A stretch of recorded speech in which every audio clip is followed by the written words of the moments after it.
Baik, hari ini kita akan membahas tema yang memang tema ini lumayan hangat ya sekarang, karena kalau kita kalkulasi sekarang inflasi semakin tinggi, harga-harga semakin tinggi. Hari ini tanggal 16 Mei ya, nah, 16 Mei. Kalau saya boleh kalkulasi selama awal bulan ini, berbagai macam kebutuhan memang naik. Contohnya ya, saya biasa beli nasi bungkus itu Rp8.000, sekarang naik ke Rp10.000. Nah, beras sagantang naik Rp20.000 sagantang ya. Kemudian wadah-wadah naikkan juga, itu baru makanan ya. Kemudian juga kalau kita lihat lagi yang lain, misalkan seperti bahan bangunan. Kebetulan ulun itu lagi renovasi rumah, sedikit meluasi rumah lah gitu, memperluas rumah. Ternyata harga semen naik 8.000, harga besi naik lumayan juga, batu apung naik juga. Kemarin beli pasir naik 200.000, luar biasa tuh. Masing-masing naik nih. Belum lagi ya, kan kita kan pakai mesin molan, tahu molan yang aduk semen kan, itu perlu solar. Tak keliling mencari solar. Lalu keliling cari solar gitu ya. Biasanya kalau di luaran itu saya beli Rp12.000 solar. Ketika langka ketemu, setelah berjuang mencari ketemu, ternyata harganya Rp20.000 seliter. Baik gitu ya. Artinya apa? Artinya semua harga-harga itu merangkak naik, dan biasanya kalau sudah naik jarang turun kan? Tetap aja gitu. Contoh ketika zaman-zaman tahun 2000-an awal, 2002, 2003 barangkali, harga BBM tuh ya 2.500 seliter, merangkak naik 5.000, naik 7,5 sampai sekarang, dan tidak ada faktor yang kembali turun ke 2.500 kan, tidak tuh. Tetap aja gitu kan. Nah, artinya barangkali harga-harga sekarang ini yang memang ketika naik ya sulit untuk diturunkan. Naik ya tinggal kita menyesuaikan keadaan dompet kita masing-masing. Nah, jadi kalau secara definisi itu inflasi itu adalah kenaikan harga barang dan jasa secara umum secara terus-menerus. Nah, sekarang kita coba diskusi bagaimana caranya agar dampak inflasi ini kita bisa bertahan terhadap harga-harga bahan pokok ini ya. Kalau saya boleh mengatakan penyebabnya itu kira-kira apa ya, penyebabnya inflasi itu? Ya? Bahan bakar ya, contoh kan. Kebijakan kenaikan harga bahan bakar ya, meskipun alhamdulillah dibatalkan, tapi di lapangan naikkan aja untuk kan. Ketika ada kebijakan bahan bakar naik, maka terjadilah kelangkaan. Kenapa langka? Mungkin ada oknum-oknum yang menimbun atau menyimpannya sehingga langka gitu. Kita mencari. Ketika langka, produknya langka, harga semakin naik. Ini berefek kepada distribusi juga. Distribusi, misalkan taksi, ongkos kirim, atau mungkin motor untuk distribusi makanan, berdampak juga ke beras, telur, dan sebagainya. Dan akhirnya segala aspek. Nah, kelangkaan juga merupakan salah satu, ya silakan sambil duduk deh, silakan sambil ya. Kita ngumpul hari ini ya, silakan ya. Gampang aja. Ya. Keluar dompet sini. Ada kita temanya inflasi. Keluar dompet sini.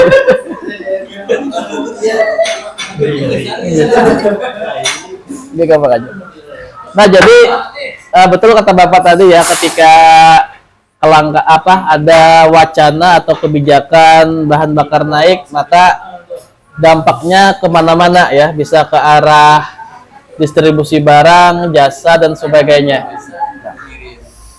Kemudian juga ketika terjadi biaya produksi yang naik ya, ketika langka sehingga biaya itu semakin naik dan berdampak kepada hal-hal yang lainnya.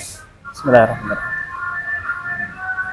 Nah, artinya kita bisa merasakan bahwa ketika ada kenaikan harga, sangat jarang itu turun kembali.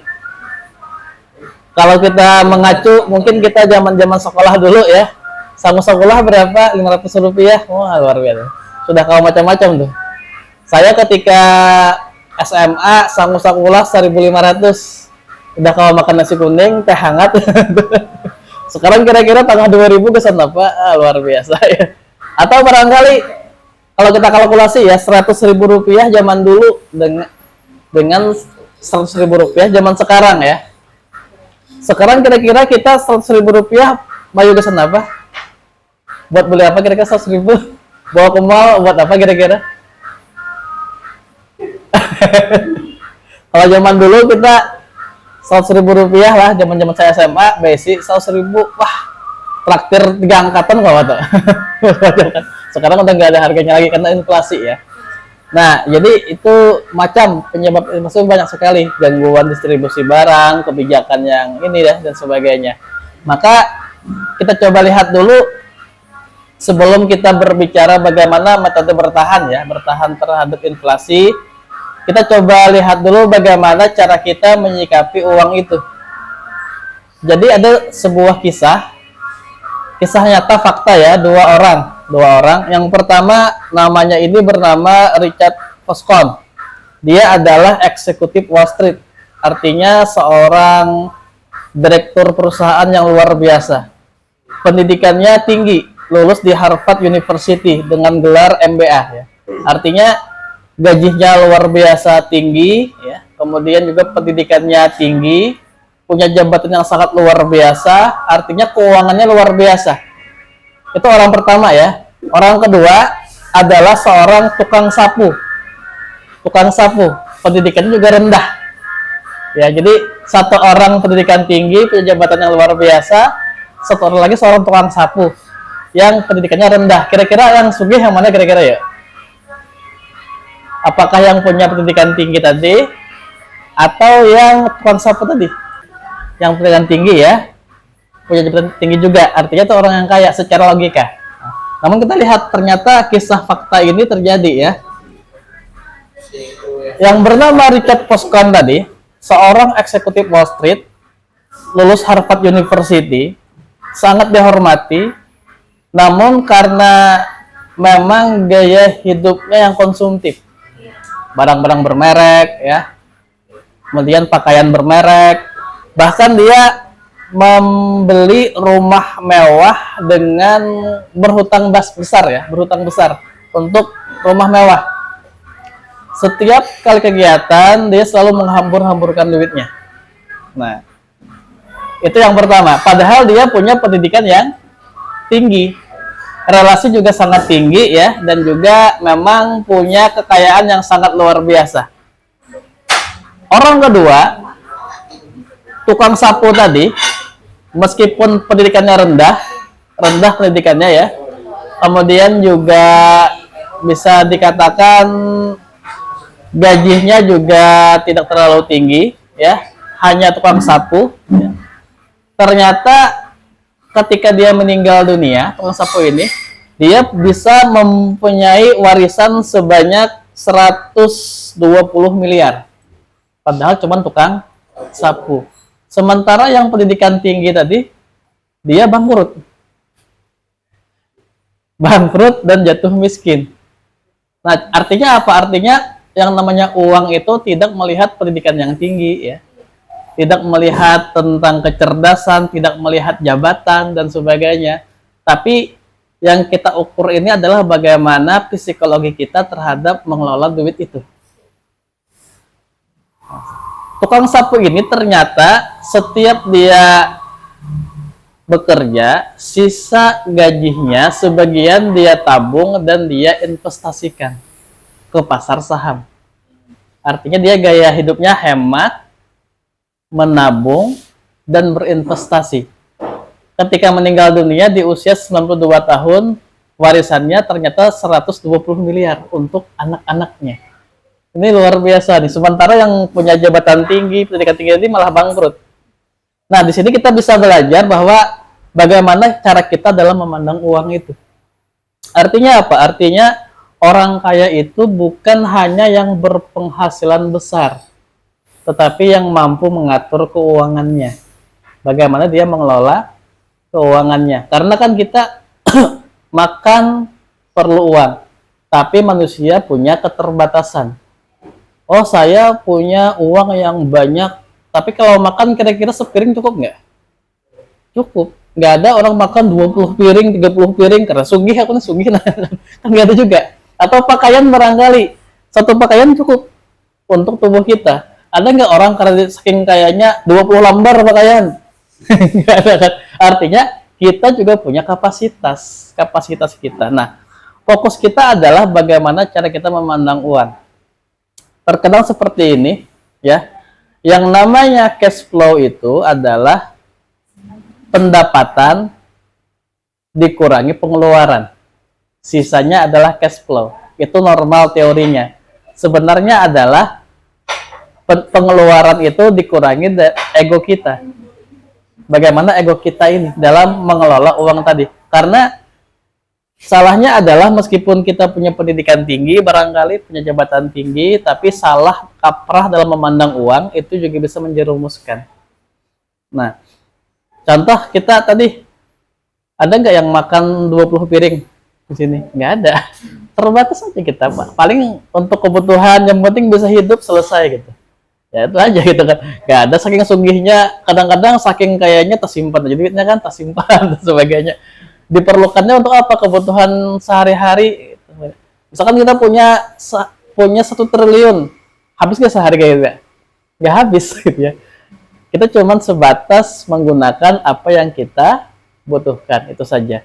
Nah, baik, sekarang bagaimana caranya kita dalam mengatur keuangan kita? Cara memandang uang kita. Sederhananya adalah dulu kita diajarkan untuk menabung. Misalkan kita menabung 10.000 sehari selama 10 tahun. Kira-kira nilainya apakah sama dengan yang dulu atau berbeda? Berubah, ya. Karena kalau kita fokus menabung saja, menabung, kemudian 10 tahun kemudian itu hanya menjadi tumpukan kertas. Nilainya akan semakin berkurang. Beda kalau kita mencoba melindungi nilai uang itu. Misalkan dengan cara berinvestasi. Sekarang harga emas berapa? 2 juta, tergantung ya. Anggap 2.500.000 ya. Anggap 2.500.000. Nah, 10 tahun yang lalu harga emas berapa? Nah, di bawah 2 ya. Bahkan saya ingat banget pertama kali nikah itu sekitar tahun 2011 itu harga emas ya kurang di bawah 1 juta lah. Di bawah 1 juta. Nah, misalkan kita beli, anggap aja 1 juta harga emas ya, 15 tahun yang lalu. Kita beli 10 gram. Artinya kita perlu modal 10 juta nilainya. Kita simpan. Nilainya kita simpan, sekarang kita jual zaman sekarang. Anggap 2.500.000 segram. Maka kita akan mendapatkan 25 juta. 10 juta nilainya dulu, sekarang 25 juta. Artinya memang ini merupakan cara kita melindungi nilai uang kita. Berinvestasi, contoh lewat emas ya. Alhamdulillah kalau kita bisa berinvestasi, paling tidak menjaga nilai dari uang kita itu, maka kita akan semakin terampil dalam bertahan terhadap inflasi. Memang setiap orang berbeda-beda caranya dalam menjaga nilai uangnya ya. Ada yang mungkin dia punya penghasilan yang besar sehingga sebulan bisa 10 gram. Atau sebulan bisa 30 gram langsung karena memang orangnya berada. Nah, paling tidak kalau kondisi kita memang tidak terlalu ini, kita bertahap lah. 1 gram sebulan barangkali kumpulkan gitu ya. Atau mungkin 3 bulan 1 gram baru bisa, ya tergantung. Yang penting kita mencoba menjaga nilai uang kita. Karena zaman sekarang tidak cukup hanya dengan cara menabung.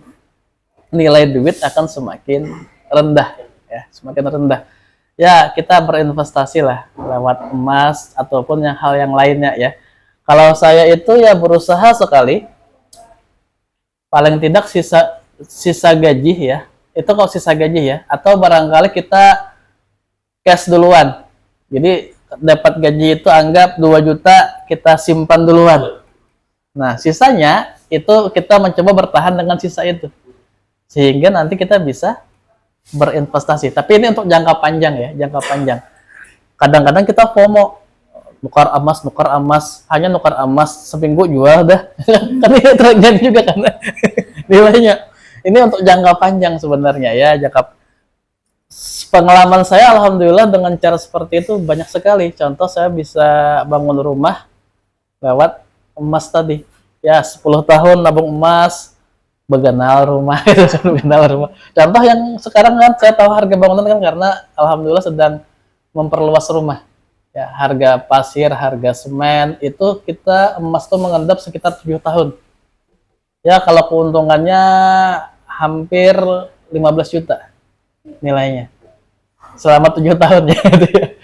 Ya, berujung aja lah, wagasan macam-macam gitu. Nah, alhamdulillah bisa membangun rumah, meluasi rumah lah. Nah, itu yang pertama. Jadi kalau memang kondisi kita nggak bisa berinvestasi dengan cara langsung beli, ya paling tidak kita kumpulkan sebulan segram kah, atau barangkali 5 bulan segram kah. Yang penting kita bukan cuman konsep menabung, tapi juga berinvestasi. Itu yang pertama. Yang kedua, memang kalau sudah kita terampil berinvestasi dengan jangka yang besar, emas makin banyak, barangkali ya amin gitu ya. Bisa nanti mengalihkan sebagian ke tanah. Jadi investasi emas dulu banyak sekali, mulai menumpuk. Ya bukan cuma emas, bisa ke tanah. Karena tanah juga bisa menjaga nilai itu ya, nilai uang itu. Artinya kita bukan cuma investasi emas, tapi kalau udah terkumpul bisa kita alihkan ke tanah. Itu kalau untuk menjaga nilai uang kita. Tapi intinya ini untuk jangka panjang. Jangka panjang ya. Kemudian yang kedua, hindari yang namanya hutang. Ya. Kita berbicara cerita fakta dulu ya, cerita fakta. Ini sering saya ulang-ulang. Sekitar tahun 2011. Jadi ada seorang motivator mungkin tahu ya, yang sering ngisi seminar sukses luar biasa itu kan, seminar kan. Nah, jadi dia saking terkenalnya sudah sering mengisi seminar di beberapa tempat. Penghasilannya di tahun 2011 itu sekitar 30 juta rupiah per bulan penghasilannya. Nah, jadi cerita dia itu ketika dia sudah ngisi seminar, dia pulang ke rumah sambil nyetir mobilnya, pulang ke rumah tengah malam, baru istirahat di rumah, kemudian istrinya membangunkan dia, baru tidur ya, dibangun istri. Kata istri apa? Susu anak habis. Akhirnya dia kembali starter mobil untuk ke ATM, tahun 2011 kan, ke ATM untuk narik duit buat beli susu anak. Nah, ketika dia ke ATM, dia coba tarik 50.000, ternyata nggak keluar. Dia tarik 100.000, nggak keluar juga. Padahal penghasilannya 30 juta per bulan. Nah, apa nih, macet nih. Ketika cek saldo, ternyata saldonya kurang dari 50.000. Padahal penghasilannya berapa nih? 30 juta per bulan. Apa yang salah? Ternyata dia baru ingat, tadi pagi baru saja bayar angsuran. Mobil punya 3, tapi kredit beritaan. Ngangsur beritaan. Rumah kredit ya. Motor kredit juga. Sampai mesin cuci katanya kredit juga. Mesin cuci kredit gitu ya. Yang ngangsur ya. Artinya apa? Artinya uangnya itu masuk ke rekening langsung bayar angsuran. Masuk bayar angsuran gitu ya. Sehingga buat beli susu anak ada kawa 50.000 nih. Maka sadarlah dia gitu ya. Pulang ke rumah minta maaf sama istrinya, ternyata uangnya habis, baru saja bayar angsuran. Mobilnya 3, motor kredit juga, rumah kredit juga gitu. Nah, akhirnya kata istrinya kayak gini, bahwa sebenarnya dia tidak butuh kemewahan, rumah besar kan, mobil banyak. Cuman kata istrinya dia cuman pengen didengerin saja nasihat dia. Dia bicara nasehatin tapi nggak didengar suaminya. Dikira suaminya ini ketika dia membelikan mobil, motor, rumah besar itu membahagiakan istrinya, ternyata tidak. Nah, akhirnya dia mulai merubah sikapnya, ya. 3 buah mobilnya itu dia lepas semuanya, dia jual semuanya. Motor dia jual juga, kemudian mesin cuci yang sisa berapa bulan dia lepaskan juga, rumah mewahnya dia lepaskan juga, pindah ke kontrakan. Dan sisa hutangnya sekitar 40 juta rupiah. Artinya semua dilepas, ternyata masih ada sisa hutang. Kenapa? Karena kalau kita beli mobil kan cashnya, anggap cashnya 150 juta, kita ngangsur, harganya bisa naik menjadi 2,5 barangkali. 3 mobil nih, motor banyak, rumah juga kan. Nah, semua dia lepas semuanya, ternyata sisa hutang 40 juta. Dan uniknya adalah dalam waktu 6 bulan ternyata dia sudah punya penghasilan lebih dari 1 miliar. Ketika dia melepaskan diri dari hutang dan riba. Nanti Bapak Ibu kalau adik-adik ya kalau mau lihat kisahnya, cek aja Arli Kurnia. Itu luar biasa tuh. Dia nulis buku motivator, juga merupakan orang yang anti hutang. Sosok yang anti hutang. Sekarang dia banyak perusahaannya, karyawannya udah ratusan. Saking suksesnya ya, ketika dia menghindari hutang dan riba. Nah, artinya apa? Artinya yang kedua adalah kita mencoba untuk menghindari yang namanya hutang. Apalagi hutang yang konsumtif. Ya, ya namanya hidup itu kan terbatas. Kita kan hidup ini ya makan ya paling sekali cukup ya. Atau mungkin pakaian sekali pakai cukup. Ya kan? Nggak perlu yang aku ini banyak duit lah, pakaian 20 lembar, 20 lapis, cukup selapis gitu ya. Nanti sambil cek di lemari kita, kira-kira ada nggak yang baju kita yang setahun nggak terpakai, bergantung di lemari ada kira-kira. Nah kalau ada bisa jadi kita kurang terampil dalam menggunakan uang kita ya. Karena saya pun juga banyak jaket ya, saya tuh kadang-kadang jaket yang suka, jaket. Ada jaket yang sekali dipakai 3 tahun bergantungan saja, akhirnya diberiakan gitu kan, saking banyaknya gitu. Nah, artinya yang kedua kita berusaha menghindari yang namanya hutang, apalagi hutang yang konsumtif. Ya. Kapan kita hutang? Ketika kita darurat saja. Misalkan kalau ada hutang kita kada mau makan, paksa berhutang. Atau barangkali garing nah, darurat, tak paksa berhutang, tapi kita tetap ada niat untuk melunasinya. Nah, jadi itu yang kedua.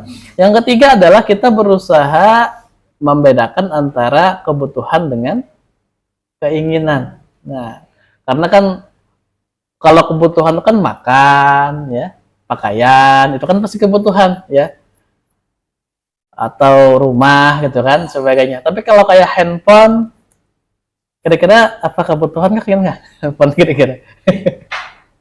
Kalau saya sebagai dosen misalkan, saya dosen ya, nggak punya HP, apa yang terjadi kira-kira? Abut mahasiswa lah. Pak, kalau bimbingan, Pak, kalau ini, Pak, kalau itu. Itu kan ada kawan kan. Artinya memang kita ini zaman sekarang memang kebutuhan. Tapi ada porsinya. Apa porsinya? 1 HP cukup. Atau barangkali 2 HP cukup ya.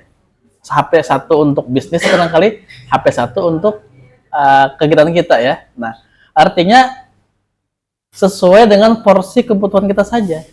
Terkadang ada yang punya HP 10 barangkali. Ada rektor baru beli ya. Makanannya, pulsa sebagainya kan luar biasa tuh kebutuhannya. Nah, artinya sesuai dengan porsi kita. Nah, bedakan antara kebutuhan dengan keinginan. Ya kita coba menghindari lah yang sambil searching tuh agar tidak tertarik apa gitu kan. Kalau teman-teman lihat Shopee saya, keranjangnya 99. Check out kan enggak lah. Boleh lihat, oh bagus nah, masuk ke keranjang, masuk ke keranjang aja, kayak dihapus gitu. Nah, apa namanya, tips saya itu adalah menunda sampai hilang keinginan. Kadang-kadang kan kita kan apa scroll TikTok kan keluar iklan, wah bagus nih, keranjang dulu, tunda, tak hapus orang akhirnya. Sampai kadang-kadang memang kita perlu juga yang namanya apa namanya menghargai diri kan, hendak benar nah, tapi tetap kita dengan hitung-hitungan. Tak pakai kah? Kada kayak gini. Contoh, saya beli game 40.000 game isinya ya apa game halus kayaknya. Tapi lengkap gamenya. Itu harganya saya beli 6 bulan yang lalu 530.000. Mengendap di keranjang hampir 3 bulan.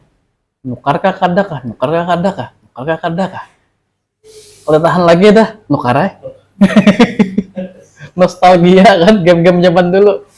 Mbah nukar ternyata karena kita gawian kan seminggu hanya sekali kita pakai. Jarang digunakan juga gamenya sekalinya, kadang-kadang menyesal juga kan. Nah, memang kita perlu juga menganalisa, menunda. Yang penting itu adalah kita bedakan mana kebutuhan mendesak kita, mana keinginan kita. Apa kebutuhan kita? Ya makan pasti ya. Makan pun kebutuhan juga bisa kita filter. Misalkan kurangi makan di luar, mending masak sendiri. Kadang-kadang kayak gitu kan ada kan? Nah, juga seperti itu. Tapi tergantung keadaan ya. Kita masak beras jadi nasi ya. Kadang-kadang beli iwaknya aja di luar bisa gitu. Nah, kecuali memang kita yang memang kondisi mendesak baru beli di luar. Karena kalau kita hitung-hitungan terkadang kita mengolah sendiri dengan makan di luar ternyata lebih hemat mengolah sendiri. Asal porsinya pas ya. Pas porsinya. Kadang-kadang kita merebus nasi yang satu rice cooker. Yang makan berdua aja sekalinya pas banyak nasinya sisa gitu kan. Basi gitu kan. Sesuai porsi ya. Nah, hintalu dan sebagainya. Karena kalau di luar barangkali harganya makin tinggi ya. Nah, jadi yang ketiga itu adalah bedakan antara kebutuhan dengan keinginan. Kemudian juga kita sambil terampil. Ya, terampil itu adalah kita mencoba mempelajari hal-hal yang baru. Kadang kita kalau berbisnis itu tidak memandang modal besar, tapi yang paling penting itu adalah kecepatan perputaran uang.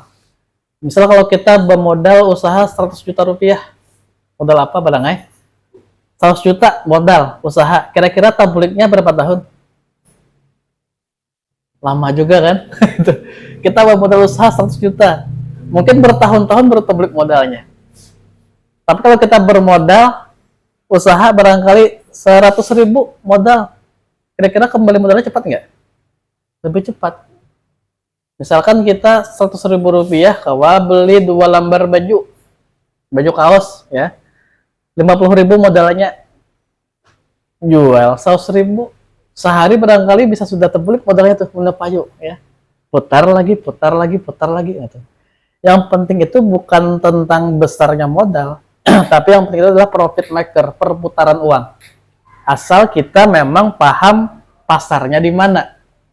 Misal saya ini kan dosen. Kalau saya berusaha, kira-kira usaha apa? Jualan apa kira-kira sebagai dosen? Buku.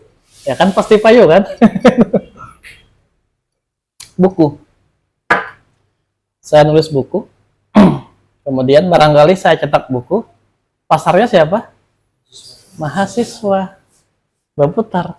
Modalnya nggak sampai 1 juta, enggak. Paling ya 500.000, cepat juga beli modalnya kan. Meskipun saya nggak maksa, wajib belilah, ada kelak. Tapi tetap aja payu, karena pasarnya pas. Ya. Contoh buku saya kemarin itu berapa harganya? 50.000, modalnya adalah 36.000. Kawan-kawan beli ada 13 orang nggak salah, 12 orang barangkali ya. Nah, saya tuh penghujungannya. Sehari bermodal, hari esoknya saya bagi tablik modal dah. Sama keuntungan, putar lagi. Kelas lain, putar lagi, kayak gitu. Karena pasarnya pas. Makanya kan sahabat Nabi itu, Abdurrahman bin Auf, tidak berpikir apa produk, tapi di mana pasar. Ya kan? Show me the market, pasarnya di mana. Jadi kita tidak berbicara produk dulu, tapi kita berbicara pasarnya di mana. Itu yang penting. Sebagai dosen, siapa pasarnya? Mahasiswa. Jualan apa? Buku, pasti payu. Saya dosen, Jualan apa? Jualan HP ke mahasiswa. Belum tentu pajak kan, karena beda pasarnya nih, kebutuhannya lain. Nah, jadi kita terampil juga dalam profit maker atau perputaran uang. Bisnis itu meskipun kecil-kecilan, modal sedikit, tapi kita bisa terampil dalam memutar duit itu. Contoh tadi yang saya sebutkan, tahun 2017 saya tuh punya usaha kaos, tapi kaosnya bermotif anime, Naruto, Doraemon, ya kan, yang gambar-gambar nang itu kan. Karena pasarnya adalah kawan-kawan cosplay. Jadi ngumpul di patung Itik Amunte itu cosplay. Nah, saya tuh beli modalnya 200.000 4 lembar kaos. Artinya selembar itu 50.000. Saya bawa 4 lembar tuh ke komunitas mereka. Habis sehari 4 lembar. Artinya kan ketika saya beli 4 lembar, langsung bawa, langsung payu habis. Putar pulang, sampai penghasilan saya itu sekitar 3 juta rupiah per bulan. Dari putar-putar kaos saja. Setelah kaos apa? Jaket apa? Kemeja pulang. Nanti celana gitu kan, tapi motifnya itu karena pasarnya pas. Sampai dulak dah. ganti yang lain gitu ya. Nah, artinya kita juga menyisihkan waktu kita untuk belajar hal yang baru. Nah, jadi kita juga belajar bisnis. Ya, intinya jangan supan berjualan, gitu kan. Tapi pasarnya pas, dan juga jangan takut rugi. Yang penting kita mencoba, meskipun kecil-kecilan, ya. Oke, saya rasa itu ya, kita mungkin sharing ini diskusi karena sudah sekitar setengah jam saya berbicara ya. Silahkan Bapak Ibu atau adik-adik, silahkan mungkin kalau ingin sharing apakah barang aja sambil kita diskusi ya. Ya, silahkan. Pengalaman. Iya. Kalau soal bisa pengalaman juga boleh ya. Ya paling tidak kan kita kalau kala nukar emas atau mungkin hal yang lain ya, kita coba bikin pola sedikit-sedikit, sebulan berapa terkumpul, atau mungkin 5 bulan terkumpul dah hanyar nukar emas. Itu kan tergantung keadaan.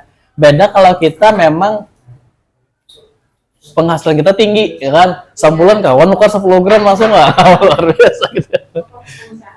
Nah, oh sama ini kan Bapak Ibu mungkin punya anak beberapa lah. Nah, saya tuh alhamdulillah juga istri itu juga luar biasa.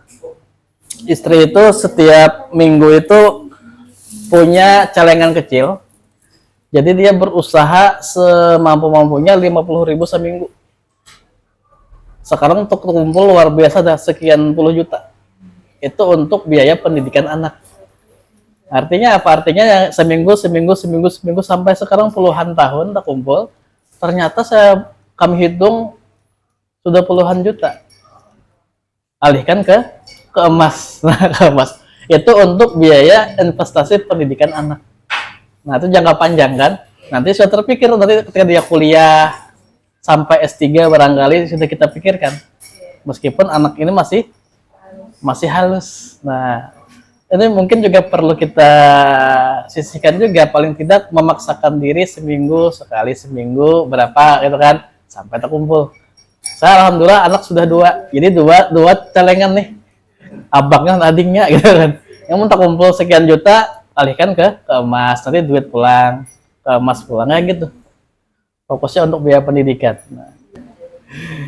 Silahkan Bapak Ibu yang lain, mungkin kita sambil sharing aja. Halo Pak, bos sawit Pak. Oh, sawit lah, bos. Silakan Pak. Investasi kan misalnya investasi emas, ada 2 macam Pak. Investasi emas secara real, maksudnya yang berbentuk atau dengan virtual atau emas digital ya. Itu menurut yang ya Bapak, secara segi pandangan bisnis dan agama begitu. Misalkan sekarang kan kita punya Bank Syariah Indonesia. Itu kan di mobile banking itu ada apa namanya tabungan emas Pak ya. Yang bisa kita lihat langsung sagram tuh berapa gram ketahuan langsung di mobile banking ini kan. Nah, notifikasinya ada gitu kan. Nah, secara fikih itu ulun coba pelajari memang masih ikhtilaf dari pendapat ulama yang tidak membolehkan, alasannya karena bentuknya kadeda. Realnya kadeda, bentuk realnya kadeda kan. Kalau saya pribadi tidak berani mendahului ulama gitu ya. Apakah boleh atau tidak? Tapi ketika ada Bank Syariah Indonesia, itu kan memang ada lembaga syariahnya, dan memang mereka juga punya semacam fitur untuk nabung emas. Ya kita sami'na wa ata'na lah. Artinya ya diperbolehkan saya, meskipun saya pribadi masih menghindari itu. Kalau saya pribadi ya, kalau saya tuh lebih condong kepada bentuknya real. Makanya kan saya juga menghindari kayak kripto atau Bitcoin. Itu kan yang tidak berbentuk apa investasi pasar saham, tapi bentuknya kadeda. Kita kan kayak beli mata uang digital, kadeda bentuknya itu kan. Itu mesti saya hindari ya. Saya coba pelajari juga, intinya tuh ada yang namanya yang syariah ya, yang memang akadnya jelas. Tapi ada juga pendapat ulama yang ya bentuknya kadeda Bang, makanya masih ini ya, masih abu-abu, masih ikhtilaf lah pendapat para ulama. Nah, ya kalau ulun pribadi Pak masih agak berhati-hati. Kalau ulun kan berhati-hati, lebih condong sekarang memilih yang ada bentuknya, meskipun saya tidak melarang juga yang itu kan, karena memang ada lembaga syariah yang punya fitur itu. Dan kita lebih mudah malah melihat langsung notifikasi kan, berapa kan langsung kita nabung emas meskipun tidak barangnya.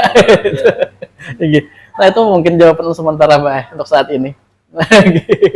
Untuk misalnya forex ya Pak, Nggih. kalau sudah tahun-tahun banget, kita tahu juga pendapatnya terbagi dua juga, ada yang memberikan misalnya emas, Mas. USD. USD. Sebenarnya tertarik karena memang itu jalan untuk cepat ya, dapat profit, dan cepat juga loss kalau. Jadi itu sebagai tantangan tersendiri Pak. Anak ulun sebenarnya juga minta pelajari. Kalau memandang nggak usah lah, cukup orang tuanya aja yang mengajarkan. Karena pendapat ulama pasti berbeda Pak, karena zaman dulu kan kadeda kita, zaman dulu kan, sekarang kan teknologi makin luar biasa dan sebagainya kan, makanya pasti muncul peluang perbedaan pendapat gitu. Teman-teman ulun banyak kayak gitu juga Pak, banyak aja yang pakai simpanan emas di ini kan, karena ini dari syariah Pak. Nah kalau ulun masih mengambil pendapat yang itu, yang belum memboleh. Kalau ulun pribadi malah kadang-kadang kita beda pendapat karena itu lebih memilih yang aman gitu, lebih aman gitu. Nah tapi intinya caranya kita sudah pas investasi ke emas kan, yang penting kita bisa menjaga nilai tukar rupiah kita, nilai tukar duit kita. Nah silahkan Bapak Ibu atau ada silahkan, nggak apa-apa ya, ini teman-teman dari literasi juga ada juga. Kita sharing aja, artinya narasumbernya bukan cuma saya ya, kita semuanya narasumber. Diskusi saja ya. Kalau untuk bimbingan karena kalau bagi kami itu ini kan kadang kita tuh kadang ada punya tambahan, misalnya yang di luar gaji lah, ada pendapatan itu. Nah misalkan kita dapat duit itu, kalau ke emas 99 itu tidak cukup, belilah ke emas poles. Oh nggih. Nah timbang-timbangan daripada beli yang lain. Kalau emas poles itu ada kenaikan, walaupun istilahnya kenaikannya ada sebanyak emas 99. Jadi kami itu biasanya ke sana. Nah, karena selain emas poles itu lebih kuat untuk dijadikan istilahnya dipakai. Nah, itu ya walaupun ujungannya ada banyak, tapi duit istilahnya ada Pak? Nilainya tinggi, nilainya masih bisa dicadangkan apabila kita istilahnya ada keperluan, masih bisa dijual. Salah satunya itu Pak, kalau misalnya ada cukup untuk yang 99 oles upahnya. Kadang memang nama emas ini kan kita kadang susut jual lah karena pemakaian. Contoh cincin kawin bini ulun tuh ulun beri sudah 15 tahun pingkuk deh ya. Mungkin kalau ditimbang barangkali beratnya kada kayak awal-awalnya karena memang susut gitu kan. Yang penting kita bisa menjaga nilai tadi, nilai tukar kita. Ya ulun rasa itu kalau pendapat ulun yang paling aman ya itulah. Kadang ada pendapat yang mengatakan emas tuh bukan investasi aja gitu. Ada juga kan pendapat teori kayak itu. Kalau bukan investasi itu merupakan produk yang bisa menjaga nilai itu benarnya nilai kita, nilai rupiah kita lah itu terjaga. Nah kemudian mungkin tambahan kalau kita lihat di masyarakat ini kan ada orang yang pendapatannya lebih tinggi dari kita. Nah, ada juga mungkin orang yang pendapatannya di bawah kita. Nah, ulun rasa kalau kita belajar, misalkan kita kalau ada kawan kita yang pendapatannya lebih rendah dari kita belajar ke dia. Belajar apa? Belajar cara dia bertahan hidup. Cara dia makan, cara dia berhemat, kita pelajari dari orang yang pendapatannya di bawah kita. Nah, bagi orang yang pendapatannya lebih tinggi dari kita belajar juga cara dia dalam berbisnis, cara dia dalam menghasilkan duit, cara dia dalam bernegosiasi. Artinya kita bisa belajar dari dua sisi ya. Nah, itu yang paling penting. Yang penting setiap setiap waktu itu kita sambil sharing, sambil belajar ya. Dan memandang uang itu bukan dari jumlahnya, tapi dari nilainya seperti apa. Nah, kalau seperti itu, barangkali kayak apapun inflasinya, kita bisa bertahan. Bahkan ada rumus saya pernah baca, rumus pensiun dini. Pensiun dini itu kayak gini rumusnya. Kira-kira dalam sebulan tuh berapa habis biaya hidup kita? Anggap UMR ya, 3 juta anggap ya, kita sebulan habis 3 juta. Maka 3 juta itu kita kali selama 12 bulan. Ya. 12 bulan setahun ya. Nah, kita belikan emas. Maka kan emas kan semakin naik terus. Artinya apa? Artinya semakin tahun nilainya semakin bertambah dan kita bisa pensiun dini. Kalau perlu kebutuhan jual emas 3 juta kan. Jual emas 3 juta kan. Akhirnya usia 30 tahun, 40 tahun udah pensiun. Tapi barangkali kalau 3 juta kali 12 bulan ya, berapa tuh emasnya tuh? Gitu kan. Ya kita gunakan saja. Yang penting adalah ketika mencapai 80 berapa gram? Kita zakat dulu pas saya. 85 ya. Kalau udah dapat hisapnya wajib mengeluarkan zakat 2,5% ya. Saya baca teori tuh, teori pensiun dini tadi coba Bapak Ibu pelajari ya, pensiun dini. Jadi berapa gaya hidup kita sebulan kali setahun tukarkan ke emas. Semakin waktu berjalan kan nilai semakin naik terus. Jual emas untuk biaya hidup pensiun kita. Nah, alhamdulillah usia 30 tahun pensiun dah. 40 tahun pensiun karena duit selalu berputar meskipun kita guring nilainya semakin tinggi terus. Nah itu ya resep dalam pensiun dini. Nah, dan insya Allah kita bisa mengejar itu insya Allah. Ya silakan Bapak Ibu mungkin ada lagi yang lain sambil sharing kita sambil diskusi ya. Ya. Kita kan investasi emas kan harga sekarang mahal.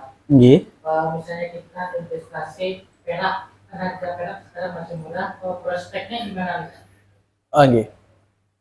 Wah. Kalau perak memang ulun belum terlalu menelusuri nilainya ya. Tapi intinya lebih murah daripada emas ya. Artinya kita tidak berpacu kepada emas saja Bapak Ibu ya. Kita tuh mencari produk yang memang nilainya tidak jatuh. Entah itu emas, entah itu perak ya. Entah itu tanah barangkali, entah itu barangkali mobil. Nah, mobil begini kita harus ya investasi kan nilai karena mungkin baik apa dan sebagainya. Yang penting itu kita melihat nilainya, Pak. Kalau dari pendapat Bapak memang perak itu nilainya ternyata bisa bertahan ya tidak jatuh, ya kita juga bisa menggunakan itu. Ya. Karena juga ada sebagian yang dia investasinya produk-produk yang kayak sepeda ontel. Dulu arwah kai ulun nukar 15.000 rupiah. Sepeda ontel ya. Tahun berapa? Saya pun belum lahir ya. Sekarang sepeda ontel berapa? Luar biasa tuh, berapa puluh juta barangkali ya. Karena antik. Jadi investasi. Alhamdulillah Pak Yuk semalam tuh. Cuman menjual lain pengejuret yang lain kan menjual sekian puluh juta. Padahal dulu berkisah arwah kai ulun tuh tukar 15.000 rupiah. Merek apa yang Pinik? Pinik ya mereknya kan? Ponik, Ponik ya. Saya pernah dulu diancak tuh di bawah Sidin, lagi halus. Diancak. Ternyata luar biasa, barang-barang antik. Itu juga contoh investasi ya, tapi memang untuk jangka yang sangat panjang sekali tuh. Nah, artinya tidak berbicara produk, tapi kita lihat hal yang nilainya itu bisa bertahan. Nah, entah itu perak, emas, dan sebagainya. Atau barangkali juga kita bisa investasi dalam bentuk yang memang kita bukan uang ya, menanam pohon pun juga investasi. Contoh kalau Bapak Ibu pernah ke rumah saya ya tuh macam-macam tuh. Anggur ada, lombok ada, pisang ada, ya. Mangga ada, jambu ada. Yang lucu pisang tuh, ulun tabang berapa kali tatap tuh lunasnya. Disiram kada apa kada. Ulun kan ulun meluasi rumah tuh sekitar 10 kali 7 meter. Nah, jadi luas rumah ulun, jadi pohon ulun tabangi memperluas rumah, tatap betul nasnya. Nabuk tanah, batu nas puang, kalau tumbuh puang sini, dia susah kan, tetap betul nas itu kan. Artinya apa? Artinya meskipun kadang kita apa-apa juga tetap tumbuh. Buah, pisang, meskipun kadang-kadang dulu burung makan, kelelawar makan dulu gitu. Itu contoh ya. Apalagi kayak lombok. Alhamdulillah di muka rumah tuh tiap hari lombok tumbuh terus. Kadang petik aja, petik ya. Kalau nyamangga baru aja menanam ulun. Itu contoh kalau dalam hal tanaman ya. Sekarang ulun terpikir untuk ayam petelur, beternak. Sama nukar kandangnya dah. Ayamnya belum ya. Ada kan yang kita ayam yang tiap hari bertelur terus. Nah, itu contoh ayam petelur. Meskipun jantannya kan tidak. Bahin talu terusnya nah. Itu juga investasi itu. Kemarin nukar secara online kandangnya sudah nukar, ayamnya belum nukar lagi. Itu contoh juga investasi ya. Asal kita punya keterampilan. Meskipun saya pun juga belum ada pengalaman, tapi melihat kawanan yang dia tuh besi rumah ayam banyak banget ayamnya, berapa puluh tuh. Sugihnya masih bujang. Ada 10 ulun. Rencana kuliah, sekalinya sukses menggeduh ayam. Penghasilan puluhan juta, karyawan banyaknya sudah dari ayam aja. Belajar ulun, coba aja nukar kandang ayam meskipun halus kan. Seekong barang dulu ayam petelur, nah sekian di rumah barang dulu kata bapak. Nah itu contoh ya. Artinya kita bukan hanya melihat dari investasi nilai, tapi juga kalau punya keterampilan, ya silakan masukkan. Betul sih. Alhamdulillah. Artinya ya tadi ada bisnis profit maker kan, jual buku kan sebagainya, atau kita bisa menanam pohon.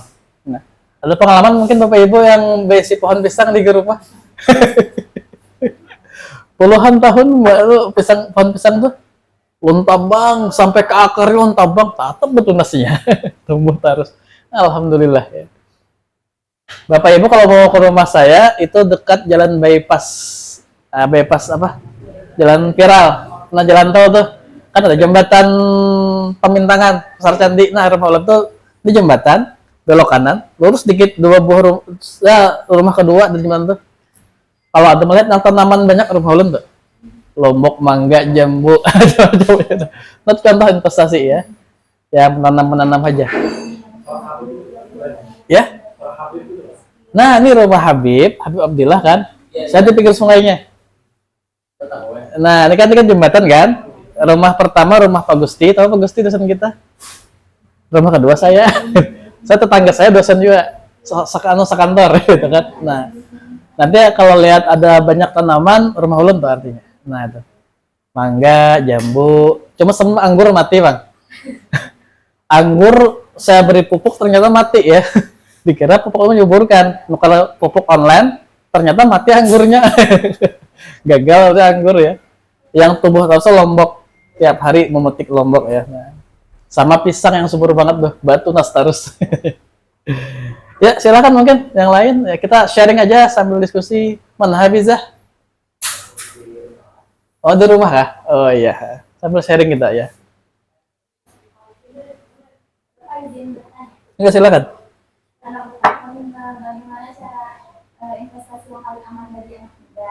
Dan saya itu pernah mendengar Pak, misalnya katanya ini anak remaja itu belum perlu investasi karena masih membutuhkan uangnya dan juga belum menghasilkan uang.